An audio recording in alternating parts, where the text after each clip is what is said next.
Hi, class, and welcome to Chapter 15 on the endocrine system. We'll try to get through both parts in this PowerPoint. This is the beginning of Module 3. Your endocrine system is a really interesting system because it acts with your nervous system to coordinate and integrate all the activity of your body cells. It will do this by influencing metabolic activities with hormones, which are always transported throughout the blood. The response of the endocrine system is slower but longer lasting than the nervous system responses. And endocrinology is what we call the study of hormones and the endocrine organs. If you have a problem with your endocrine system, you probably go to see an endocrinologist. So this is a good comparison of the nervous system and endocrine system. Simply put, your nervous system initiates responses rapidly, they're short-lived, it acts via action potentials and neurotransmitters. Your nervous system acts at specific locations, and your neurotransmitters act over very short distances. And the endocrine system is the exact opposite of that. It initiates responses more slowly, but they're longer lasting. It uses hormones transported in the blood. It will act at diffuse locations, meaning that the targets of your endocrine system can be anywhere that your blood reaches, for example, and the hormones act over much longer distances. Your endocrine system controls and integrates or ties together reproduction, growth, development, maintaining your electrolyte, water, and nutrient balance of your blood, regulation of cellular metabolism and energy balance, and mobilizing your body defenses. In contrast to exocrine glands, your endocrine glands, as a part of your endocrine system, produce your hormones, and they do not have any ducts. So what this just means is that your endocrine glands release hormones directly into the bloodstream. In contrast to exocrine glands, your exocrine glands produce non-hormonal substances like sweat and saliva, and they have ducts or tubes to carry the secretion to the membrane surface. So these are your endocrine glands: the pituitary, the thyroid, the parathyroid, adrenal, and pineal glands. The hypothalamus is also closely related to the endocrine system, but we call it a neuroendocrine organ. Some of the endocrine or some organs in your body have both exocrine and endocrine functions, like the pancreas, the gonads, the testes and ovaries, and the placenta. And other tissues and organs that produce hormones are adipose cells, your thymus, and cells in the walls of your small intestine, stomach, kidneys, and heart. So this is a good review of the anatomy location of selected endocrine organs of the body, which you should review. The chemical messengers of your endocrine system are the hormones, and then autocrines and paracrines. So hormones are the long distance signals that travel in blood or lymph. Autocrines are chemicals that exert their effects on the same cells that secrete them. And paracrines are locally acting chemicals that affect cells other than those that secrete them. Autocrines and paracrines are local chemical messengers, and they're not exactly considered part of the endocrine system itself. The two main classes of hormones can be amino acid-based hormones or steroid hormones, which are synthesized from cholesterol. A possible third class is shown there, but it's mostly classified as a paracrine. Though your hormones circulate systemically, only cells with receptors for that hormone will be affected. So target cells are what we call tissues with receptors for a specific hormone, and hormones will alter that target cell's activity. Hormones' action on target cells may be able to alter the plasma membrane permeability or open or close ion channels, stimulate the synthesis of enzymes or other proteins, activate or deactivate enzymes, induce a secretory activity, or stimulate mitosis or cell division. Hormones act in one or two ways, depending on their chemical nature. They can be water soluble or lipid soluble, and they'll have different ways of acting.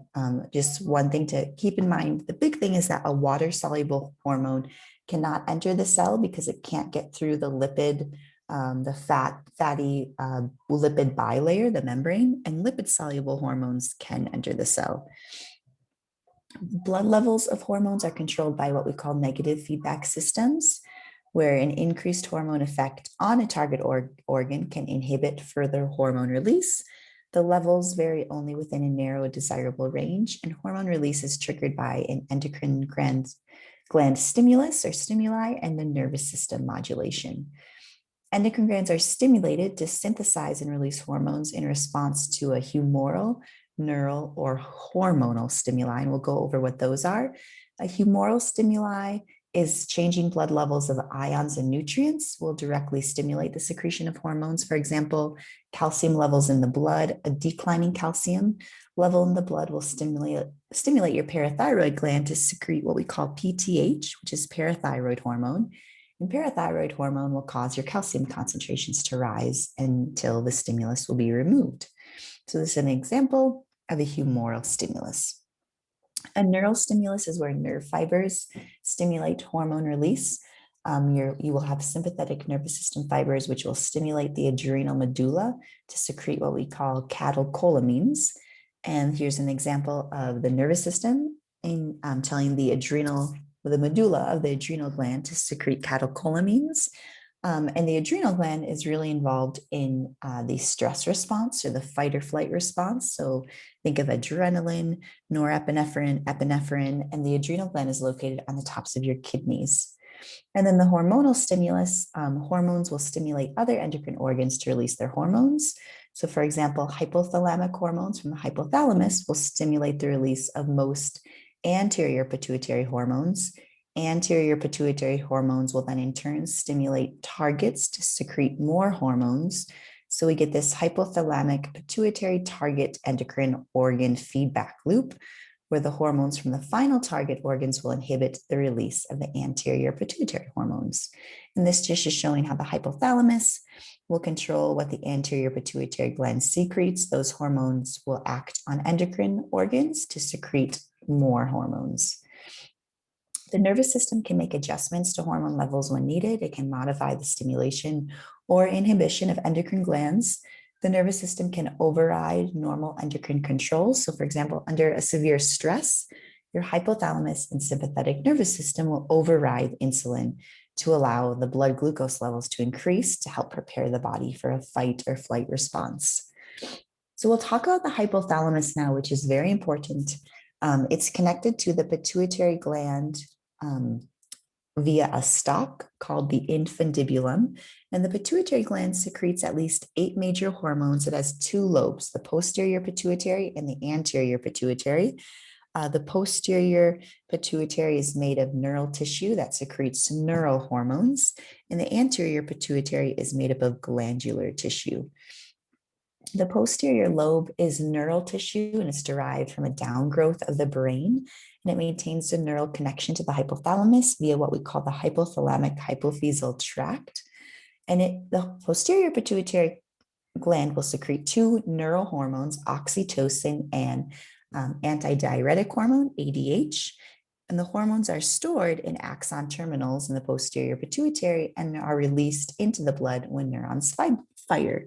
So here's a look at the hypothalamus and the pituitary interactions. Here's the hypothalamic hypophyseal tract, a neural connection between the hypothalamus and the posterior pituitary gland.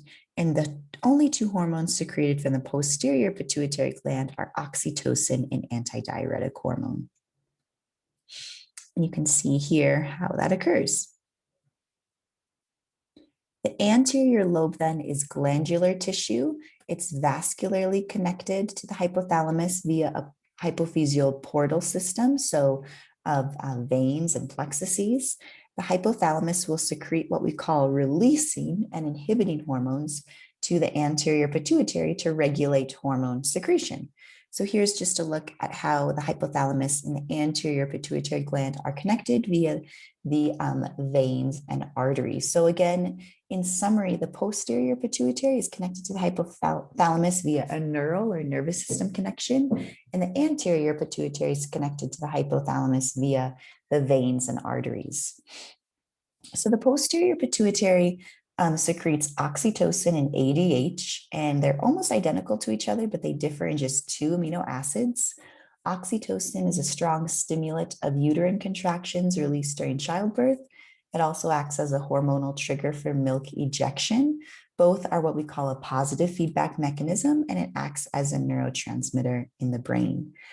Antidiuretic hormone then, ADH, targets your kidney tubules to reabsorb more water to inhibit or prevent urine formation. So the release is triggered by pain, low blood pressure, and drugs. So if you lose a lot of blood and your blood pressure drops, ADH will be released to tell your kidney tubules to reabsorb more water back into the body to try to increase your blood pressure again.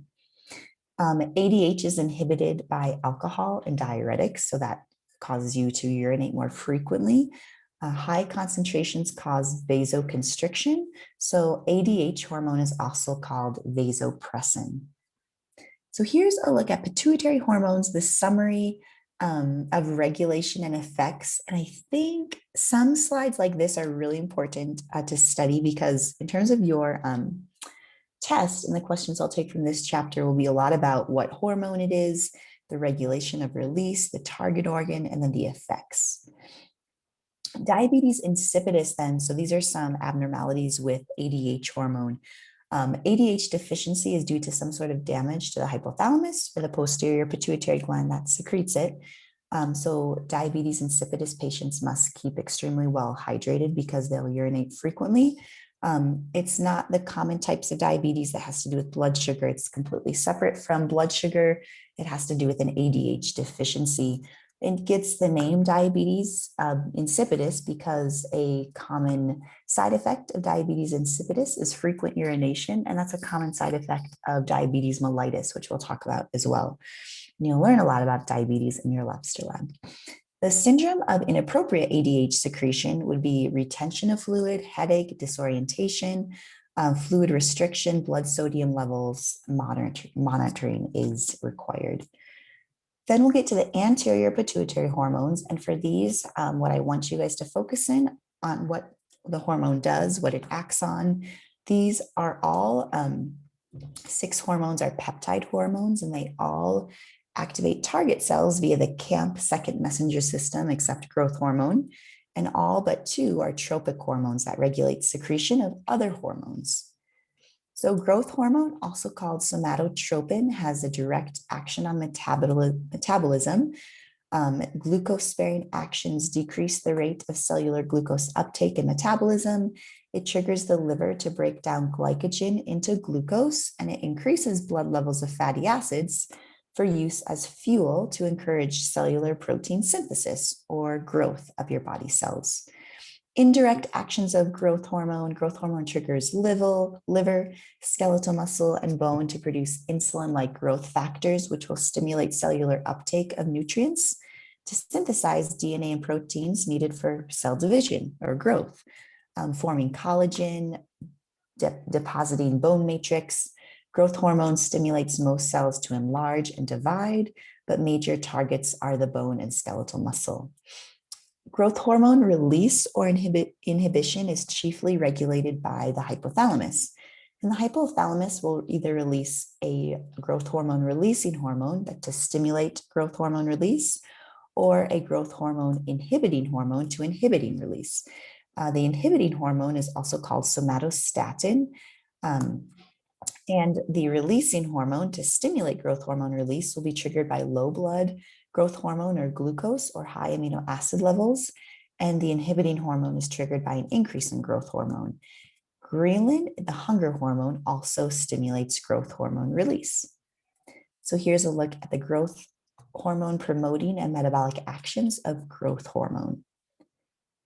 And some more of that and telling what it does. So understanding these charts really well, growth hormone, what inhibits it, what releases it, and then the actions of both are important to know.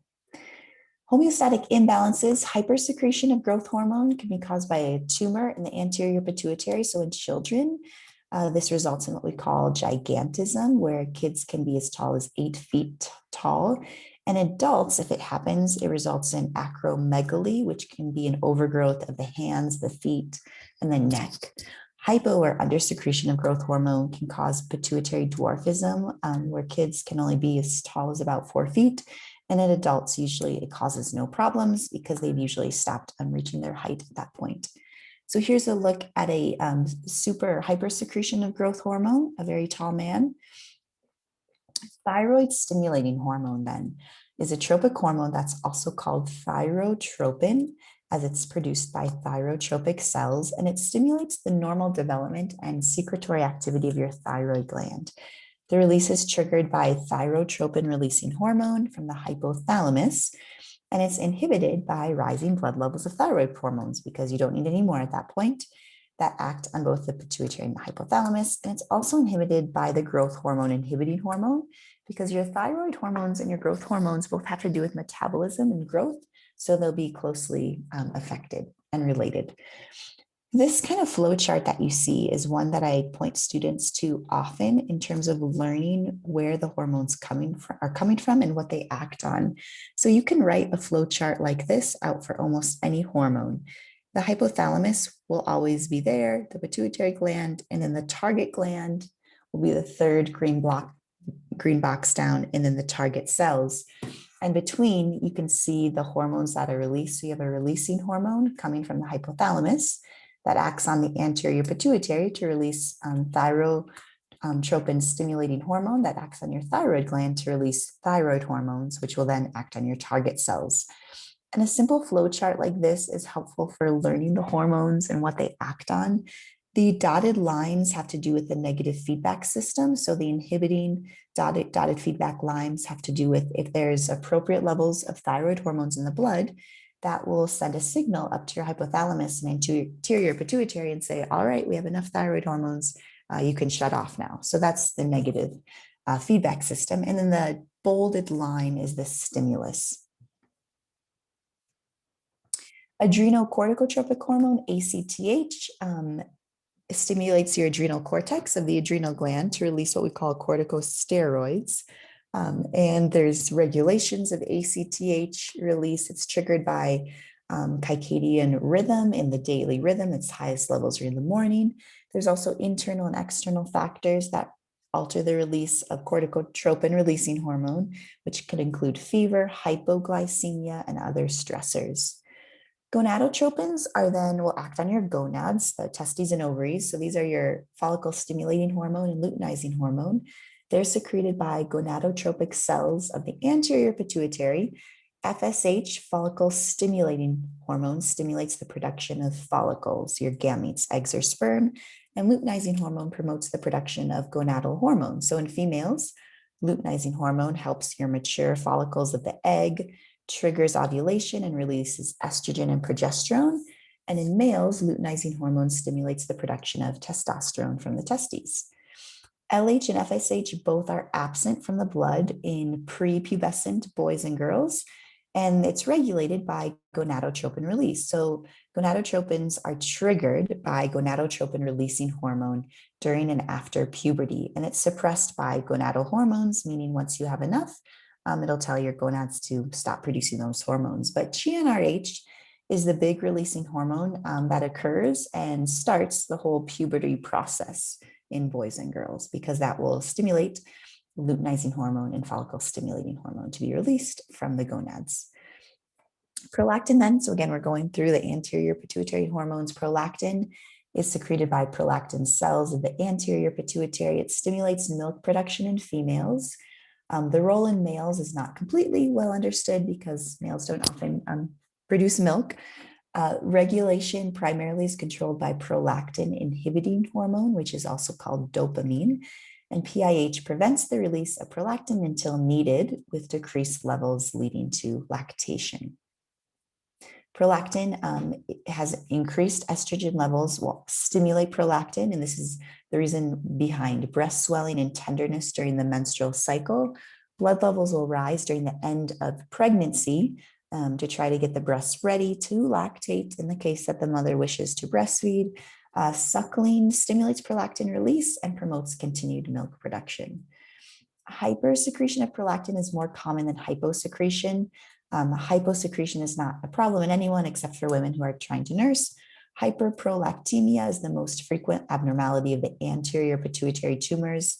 Clinical signs include inappropriate lactation, lack of menses, possibly infertility in females, and impotence in males. So again, these charts are great for giving you a summary of these pituitary hormones, summary of regulation and effects. To be honest, if you study these charts from this PowerPoint, I will be taking the majority of my questions from those charts. Let's go ahead and go on to part B of this chapter. I divided into two here. This part B will go a little bit more into how the glands work. So we'll talk a little bit about the thyroid gland now. The thyroid gland is located right below the larynx, as you can see there. Here is a photomicrograph of thyroid gland follicles, which will produce and secrete thyroid hormones eventually. So your thyroid hormones are the body's major metabolic hormones, and they're found in two forms, T4 and T3. T3 is the inactive form, and it must be converted to T4 at a tissue level to become active, and both are iodine-containing amine hormones.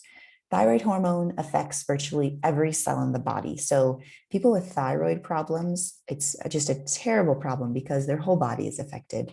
And you probably know someone who's hypothyroid, and we'll talk about that. Your thyroid hormones enter your target cells and bind to intracellular receptors within the nucleus, which will trigger transcription of various metabolic genes. Effects of the thyroid hormone include increased basal metabolic rate and heat production, referred to as a calorogenic effect, have to do with calories, increased metabolism, or the ability of your body to create energy from food sources. Thyroid hormone regulates tissue growth and development. It's critical for normal skeletal and nervous system development. Also, reproductive capabilities. It maintains your blood pressure by increasing adrenergic receptors in the blood vessels. The synthesis of thyroid hormones, your thyroid gland stores hormones extracellularly in follicles until it's triggered by your thyroid stimulating hormone to release them. And there's 7 steps involved in the synthesis of thyroid hormone. And I won't ask you guys specifics in how thyroid hormone is synthesized. So I'm going to pass over these a little bit, but you just should know that T3 is the inactive form of thyroid hormone, and T3 must be converted to T4 to be the active form of thyroid. So again, and I'm just going to go back because I think I might have said that. Yeah, T3 must be converted to T4 at tissue level to become active. All right. So here we have the synthesis of the thyroid hormones that you can see there. Again, you do not need to know specifics of how thyroid hormone is synthesized, the transport and regulation. Thyroid hormone release is regulated again by negative feedback systems. So falling thyroid hormones will release thyroid stimulating hormone, which will then tell the thyroid to release more hormones. Thyrotropin releasing hormone from the hypothalamus can overcome negative feedback during pregnancy or exposure to cold in infants if there is a problem. So again, a chart like this is something that I might even have a picture of this chart on your exam, knowing what the hypothalamus releases to act on the anterior pituitary gland, what the anterior pituitary gland releases to act on the thyroid gland, and so forth. Here are major effects of thyroid hormones, T4 and T3 in the body. You don't need to know the details of this, but it's important to know kind of in general what thyroid hormones are responsible for. And you can see here they affect basal metabolic rate, temperature regulation, carbohydrate metabolism, nervous system, the cardiovascular system, the muscular system, the skeletal system, the GI tract, reproductive and integumentary system. So if you have an abnormality with thyroid hormones, either too much or too little, it literally affects every system in the body. So hyposecretion of thyroid hormone in adults can lead to what we call myxedema, where symptoms include extremely low metabolic rate, thick, dry skin, puffy eyes, feeling cold, constipation, edema or swelling, mental sluggishness, the lethargy. If due to a lack of iodine, a goiter could develop, which is kind of an enlarged thyroid. The lack of iodine decreases thyroid levels, which increases thyroid stimulating hormone, which triggers the thyroid to synthesis more and more unusable thyroglobulin, and this enlarges the thyroid. Thyroid hormones are critical for normal growth and brain development, especially in early childhood. Congenital hypothyroidism is usually caused by poor development of the thyroid gland. Pituitary problems or maternal medications may sometimes rarely affect the baby's ability to make thyroid hormone. It may be asymptomatic or present with a weak cry, poor feeding, constipation, or prolonged jaundice. Thyroid hormone replacement is crucial and is usually lifelong. So here's a look at an enlarged thyroid goiter due to iodine deficiency. Hypersecretion of thyroid, the most common is called Graves' disease, so hyperthyroidism. It's an autoimmune disease where the body makes abnormal antibodies directed against thyroid follicles. So antibodies mimic TSH, which stimulate too much thyroid hormone release. So symptoms can include elevated metabolic rate, sweating, rapid and irregular heartbeats, nervousness, and weight loss despite adequate food. The exothalamus may result, which is where your eyes protrude as tissue behind the eyes becomes swollen and fibrous. Treatments include surgically removing thyroid or radioactive iodine to destroy the active thyroid cells. And this is a look at bulging eyes of Graves' disease or hyperthyroidism.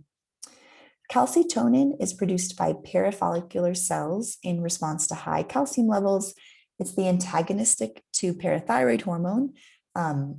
It will stimulate calcium uptake and incorporation into the bone matrix. So calcitonin, a good way to remember this is it tones down blood calcium levels. That means that it takes calcium from the blood and puts it back into bones. The parathyroid gland secretes parathyroid hormone, which is most important hormone in calcium homeostasis. It's secreted in response to low blood calcium levels, and it targets organs like the skeleton, kidneys, and intestine. And the parathyroid hormone works to increase blood calcium levels in the blood. So here's a look at the parathyroid glands, 4 little glands found on the thyroid gland itself. All right, so, oops, and I'm going the opposite direction. Sorry about that. So the parathyroid gland functions to stimulate your osteoclast to digest bone matrix to release calcium into the blood. Parathyroid gland promotes the activation of vitamin D by kidneys, which leads to increased absorption of calcium by your intestinal mucosa. So parathyroid gland, parathyroid hormone works to increase levels of calcium into the blood, and calcitonin works to decrease calcium levels. So here's a great summary of the effects of the parathyroid hormone on bone, the kidneys, and the intestines. Hyperparathyroidism is due to a tumor in the parathyroid gland where calcium leaches from the bones, causing them to soften and deform. Elevated calcium levels depress the nervous system and contribute to the form of kidney stones. And osteitis fibrosis cystica is a severe form resulting in easily fractured bones. And then hypoparathyroidism is following some sort of gland trauma or removal, which results in tetany, respiratory paralysis, and even death. The adrenal gland then are paired pyramidal shaped organs on top of the kidneys. They're structurally and functionally divided into the adrenal cortex, which are 3 layers of glandular tissue that synthesize and secrete several different hormones. And the adrenal medulla is the nervous tissue that's part of the sympathetic nervous system. The adrenal cortex, there's 3 layers of cortical cells that produce the different corticosteroids, mineralocorticoids, glucocorticoids, and gonadocorticoids. And you can see these different layers shown here of the adrenal gland. The mineralocorticoids regulate electrolyte concentrations. Aldosterone comes from here. It's the most potent mineralocorticoid, and it stimulates sodium reabsorption by the kidneys, which helps to increase blood volume and blood pressure. So that's aldosterone. Mineralocorticoids, the effects of aldosterone are short-lived. It stimulates the synthesis and activation of the sodium potassium transport pumps. And factors that regulate aldosterone secretion are what we call the renin-angiotensin-aldosterone system, plasma concentration, adrenocorticotropic hormone, and atrial natriuretic peptide. And aldosterone is extremely important. I'm just going to go back up to this slide in increasing blood volume and blood pressure. So if you have some sort of traumatic event where blood volume and blood pressure is decreasing, aldosterone will be secreted to try to increase blood volume and blood pressure. Mineralocorticoids, the renin-angiotensin-aldosterone system works when there's a decrease in blood pressure, and it will stimulate special cells in your kidneys to release renin. Renin will cleave off a part of a protein called angiotensinogen to convert it to angiotensin 2, which will be a potent stimulator of aldosterone release. And aldosterone then in turn will try to increase blood pressure and blood fluid volumes. Mineralocorticoids, the plasma concentration of potassium, also an increased potassium levels, influences one of the zona cells to release aldosterone. ACTH can cause small increases of aldosterone during periods of stress. An atrial natriuretic peptide is secreted by the heart in response to high blood pressure. It will block renin and aldosterone secretion to try to decrease blood pressure. So ANP is secreted by the heart when you have an increase in high blood pressure, and it works to try to bring it back down. So here's a look at the major mechanisms and how they control aldosterone release. And again, I really like the pictures in these slides because I think the charts do a good job of summarizing what we've talked about. So use these pictures as a good summary mechanism. Aldosteronism is a hypersecretion due to a tumor in the adrenal gland. It usually results in hypertension and edema due to excessive sodium, and also due to excretion of potassium, leading to abnormal non-responsive neurons and muscle. Because if you don't have any potassium, we know we need potassium to formulate our concentration gradients in terms of nervous system responses. Glucocorticoids are an important part of the adrenal cortex. They influence metabolism of most cells and help us resist stressors. They help keep blood glucose levels constant. They maintain blood pressure by increasing the action of vasoconstrictors. Your glucocorticoids include cortisol, cortisone, and corticosteroid. Those are your glucocorticoids. I won't ask you guys too much about the regulation of secretion of the glucocorticoids. Let's see here. I'm trying to think. The cortisol secretion cycles are governed by eating, activity. Acute stress usually interrupts the cortisol rhythm. The central nervous system can override cortisol inhibition, leading to more cortisol secretion if necessary. The actions of cortisol are usually important in increasing blood levels of glucose, fatty acids, and amino acids. It encourages the cells to use fatty acids for fuel. The other function is to enhance vasoconstriction, which causes a rise in blood pressure to quickly distribute nutrients to cells. So your glucocorticoids are important when your body needs energy extremely quickly. An excessive level of glucocorticoids can depress cartilage and bone formation, inhibit inflammation, depress the immune system. Glucocorticoid drugs can control the symptoms of many inflammatory diseases like arthritis and allergies, but can also have other undesirable effects. A hypersecretion of glucocorticoids can cause what we call Cushing's syndrome, which depresses cartilage and bone formation. It causes a tumor on your pituitary gland, lungs, pancreas, kidney. Some Cushing signs are a moon face or a buffalo hump in the back, kind of a hump in the back. And treatment is the removal of the tumor and discontinuation of drugs. A hyposecretion of glucocorticoids can what we call Addison's disease, which usually involves deficits in both glucocorticoids and mineralocorticoids. A decrease in plasma glucose and sodium levels is common. Weight loss, severe dehydration and hypotension or low blood pressure are common. Treatment is to try to pump more corticosteroids in, and an early sign is characteristic bronzing of the skin due to high levels of acetylcorticotropic hormone, which is triggering melanin production in melanocytes. So here's a look at the effects of excess glucocorticoids, this Cushing syndrome, so hypersecretion, this little buffalo hump of fat on the upper back. Gonadocorticoids are then adrenal sex hormones. These are weak androgens converted to testosterone in tissue cells, some to estrogens. They may contribute to puberty and the appearance of secondary sex characteristics. Hypersecretion can lead to adrenogenital syndrome, which you can kind of read through those symptoms there. The adrenal medulla then synthesizes catecholamines, epinephrine, and norepinephrine. So your medulla then secretes what we call the stress hormone responses that will help with vasoconstriction, increased heart rate, increased blood glucose levels, and diverting blood to the brain, heart, and skeletal muscle, where blood will be needed during a stressful response. Both hormones have basically the same effects, except epinephrine stimulates metabolic activities, and norepinephrine has more of an influence on peripheral vasoconstriction and blood pressure. Responses to stressors are brief, unlike adrenal cortical hormones. So here's a look at stress in the adrenal gland and how it will respond to stress if you're running from a brush fire, as shown in that picture. Hyposecretion of epinephrine and norepinephrine are not essential to life. Therefore, there are no problems associated with hyposecretion. But if you have too much of them, this will lead to symptoms of uncontrolled sympathetic activity like hyperglycemia, increased metabolic rate, rapid heartbeat, palpitations, hypertension, intense nervousness, and sweating.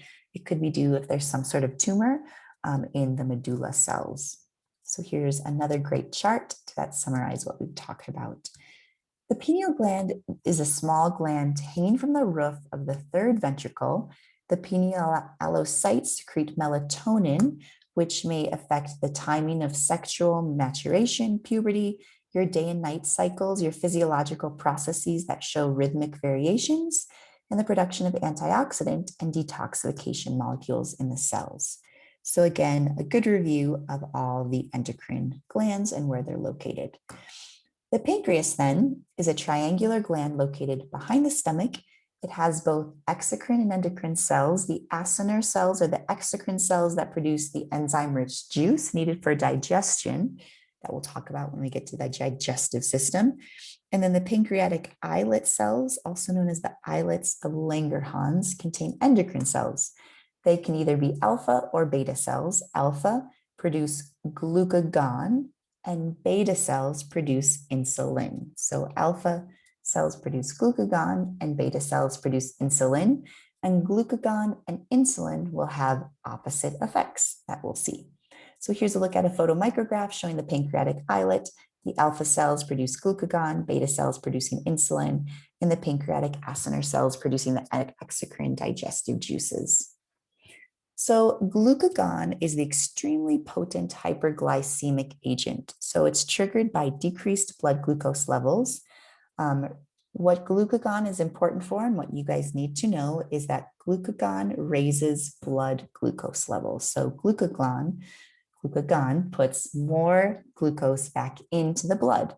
How it does that, it breaks down glycogen into glucose and it synthesizes glucose from lactic acid. So glucagon releases glucose into the blood to increase blood glucose levels.